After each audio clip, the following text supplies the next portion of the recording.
Njerka dhe fëmijët e burrit. Në një lagje të qetë në periferitë të qytetit jetonte një burr i quajtur Ilir. Ai ishte baba i 2 fëmijëve, Arlindi 12 vjeç dhe Era 7 vjeçe. Gruaja e tij kishte ndëruar jetë nga një sëmundje e rëndë 3 vite më parë. Dhe prej asaj dite shtëpia e tyre nuk ishte më e njëjta. Qeshjet ishin zëvendësuar me heshtje, lojrat me lodhje dhe ngrohtësia me mungesë. Iliri për vitet e tëra e humbi veten mes punës, dhimbjes dhe përpjekjes për të kujdesur për fëmijët. Dhe megjithse ai e bënte më të mirën, diçka gjithmonë i mungonte.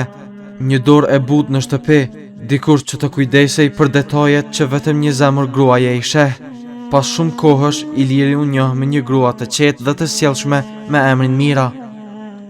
Ajo punonte si infermiere dhe ishte mësuar të kujdeset për njerëzit, por nuk ishte fëmijë të saj. Kur Iliri i tregoi për 2 fëmijët e vet, Mira nuk nguroi, ajo u ndje e gatshme, madje e nderuar të hynte në jetën e tyre. Por gjërat nuk filluan aq lehtë sa ajo kishte shpresuar. Dita e parë në shtëpi, kur Mira hyri për herë të parë në shtëpinë e Ilirit, Arlindi e vështroi me dyshim. Ai nuk ishte agresiv, por sytë e tij tregonin qartë: "Ti nuk je mami." Era, nga ana tjetër, u fsheh pas këmbëve të babait dhe rrinte e heshtur, sikur priste të shihte nëse Mira do ta zëvendësonte apo do ta respektonte kujtimin e nënës së tyre. Mira e ndjeu akullin e asaj heshtjeje, por nuk u tërhoq. "Unë nuk vi t'ju zëvendësoj mamin, as nuk mundem," tha ajo me zë të ulët. "Unë vi vetëm t'ju dua sipas mënyrës sime, aq sa të më lini." Fjalët e saj nuk ndryshuan gjithçka menjëherë, por në zemrat e fëmijëve krijuan një qarje të vogël, një derë të hapur. Ditët e para, në fillim Arlindi nuk pranonte asgjë nga Mira, në dorë hanin, por nuk fliste. Kur Mira i gjente çorapet në dysheme, ai thoshte: "Mami, këtë gjëra mi linte gjithmonë të rregulluara." Mira e kuptonte se kjo fjali nuk ishte kundër saj, ishte një mall i pashprehur, por plagët e fëmijëve shpesh të presin aty ku dham më shumë. Edhe Era shpesh çonte natën, ajo i therriste nënës së saj në gjumë. Në një nga ato net, Mira hyri ngadalë në dhomë dhe i vendosi një batanie sipër. Era u zgjua dhe pyeti e trembur: "Mami, je ti?"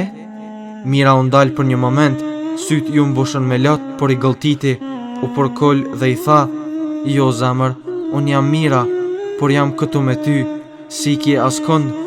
Era e po për disa sekonda, pastaj i vuri kokën mbi shpatull. Ishte hera e parë që e pranoi praninë e saj. Një keq kuptim që gati i ndau. Një ditë në shkollë, Arlindi pati një problem. Djemtë e klasës e tallën sepse nuk kishte nën dhe pyetën: "Pse njerka jote të kontrollon ty, a është e keqe?" Arlindi i irrituar kur shkoi në shtëpi filloi të bërtas: "Ti po përpiqesh të më zëvendësosh nënën, ti po rregullon gjërat e mia, po gatuan vend të saj dhe po flet si ajo, mos kujto se mund të jesh ajo." Mira u ngrit ngadalë, pa i bërë fëmijët të friksoheshin. Zëri i saj ishte i butë, por i fortë. "Arlind, unë nuk dua të jem ajo. E di që ajo ka qenë nënë e mrekullueshme. Unë thjesht po përpiqem të jem dikush që ju do, jo dikush që ju zëvendëson. Nëse nuk dëshironi që të prek gjërat e tuaja, nuk i prek. Nëse nuk dëshironi që të gatuaj sot, nuk gatuaj. Por të lutem, mos mendo se jam këtu për të marrë vendin e dikujt.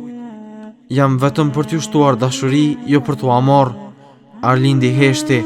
Ishte hera e parë që e dëgjoi një të rritur të fliste kështu, pa e gjykuar, pa i ulëritur, pa e ndëshkuar. Ishte hera e parë që dikush respektonte ndjenjat e tij, pa i minimizuar dhimbjen. Dita kur gjithçka ndryshoi. Një javë më vonë, Era u sëmur rënd, temperaturë të lartë, ngjyrë të zbehtë, lodhje. Iliri ishte në punë dhe nuk mund të largohej.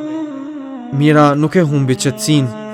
E mori në krah, e çoi te mjeku, ndajti gjithë natën zgjuar, i vendosi kompresa të ftohta, i mbaste temperaturën çdo orë.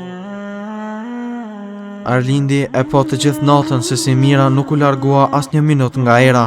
Edhe kur Era flinte, Mira qëndronte aty, ja mbante dorën duke ja përshkruar flokët. Diku rreth orës 3 të mëngjesit, Era hopi sytë, e po Mirën duke fshir ballin e saj dhe po shpëriti lehtë. "Mami?" Mira ngriti kokën, fytyra ju mbush me lot, por nuk e korrigjoi. Jam këtu, Angeli im. Arlindi që kishte ndjekur nga dera e po gjithçka. Ajo nuk e kishte dëgjuar kur era i tha mami si triumf.